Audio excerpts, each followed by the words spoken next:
Hi everyone. Today we're taking a look at the main events of World War One. So we're prepping for it. We've already done some of the prep work, but today we need to kind of finish it off and get into how it actually begins.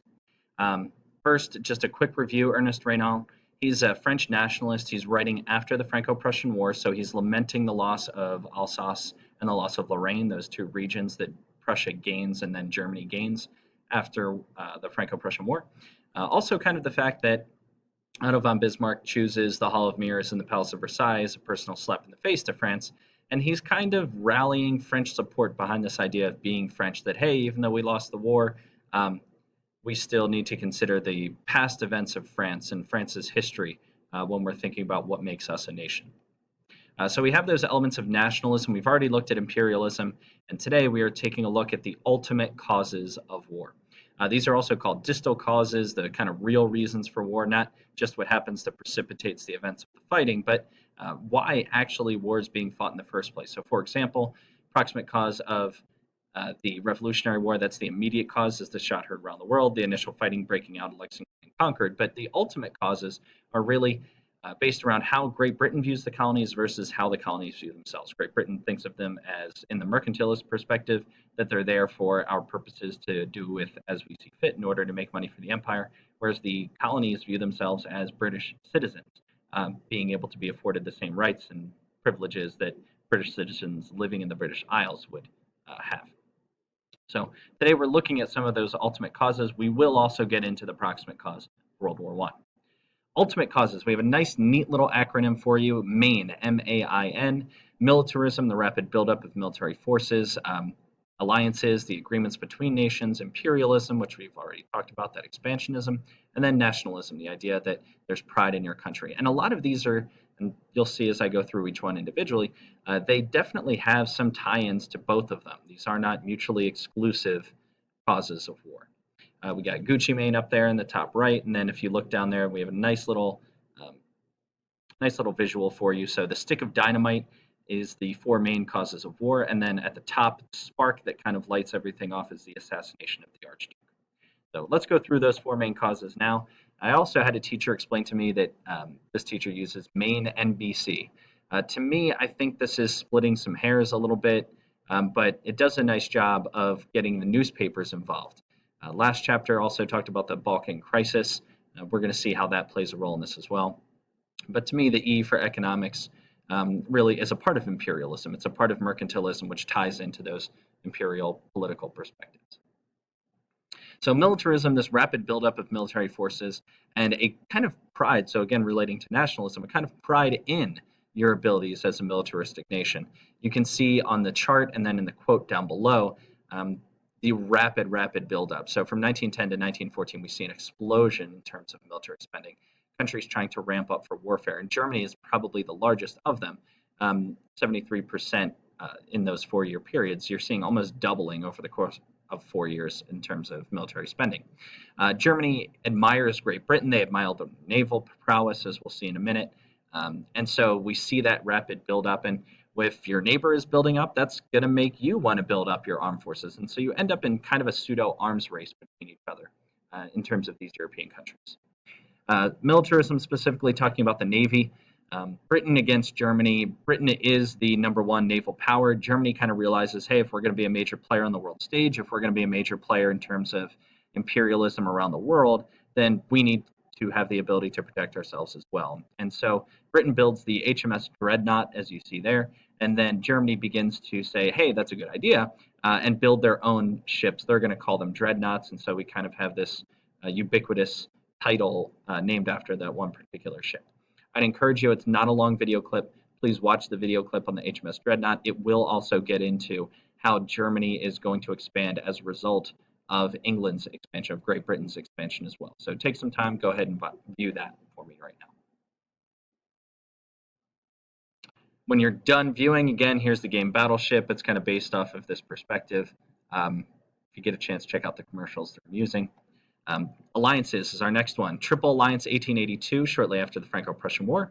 That's Germany, Austria-Hungary, and Italy. And that's Otto von Bismarck pulling the strings here. The guy is a mastermind in terms of political theory. Again, those ideas of realpolitik. He's trying to prevent war, but still at the same time make sure that Germany is protected and that Germany is a major player on the European stage.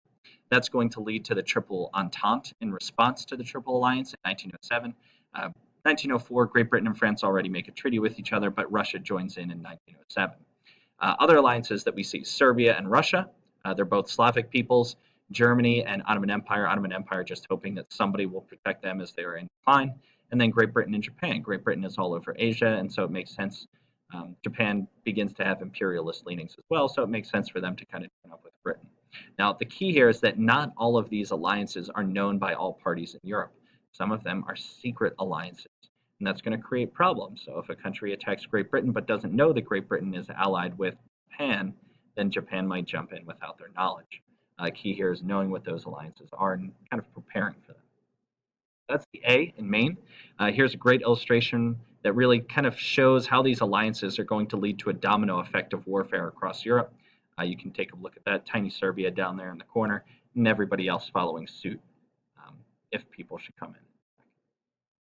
Imperialism, we got our creepy Willy Wonka image back here with his creepy tentacle hands reaching out and grasping at land.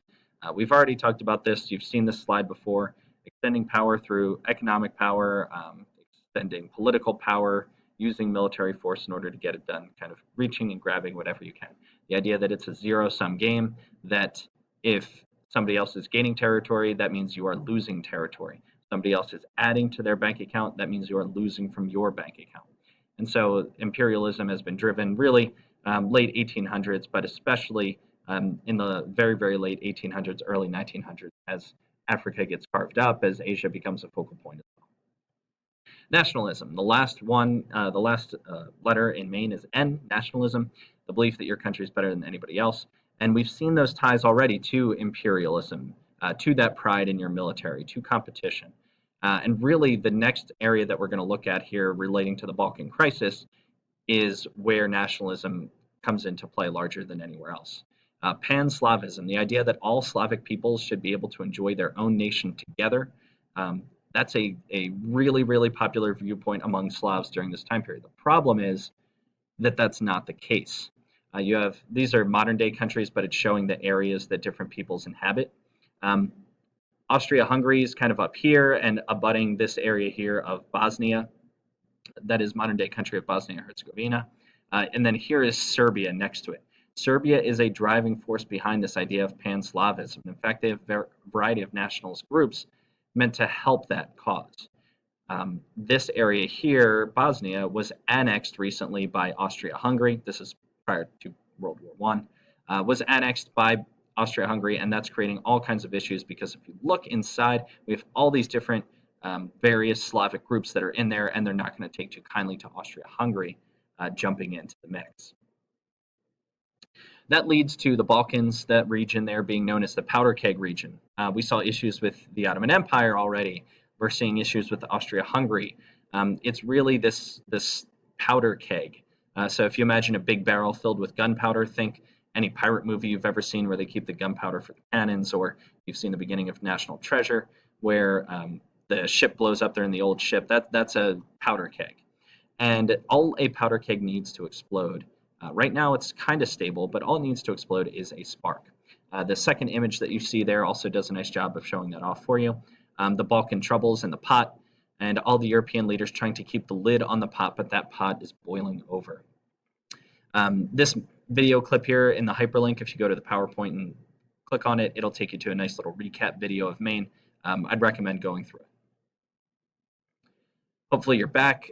This writing, if we did not get to it today, is going to be in tomorrow's class, so I'm going to skip it for now. But if I ask you to do that writing, please go ahead and do so. That leads us, so those were the ultimate causes, those are the big ideas, the underlying factors prior to World War I. Now we're jumping into the proximate cause of World War I. That's June 28th, 1914. We're going to see an assassination here, NWA kicking us off. A little video that Skippy and Arod helped me put together is here. You can feel free to click on it, talking about the assassination of the Archduke Franz Ferdinand. And if this is day one, we have not yet covered this, and so we'll cover that at the very beginning of day two. If you're missing both days, you can feel free to click on the next video, and that'll take you through from here on out. Have a great day.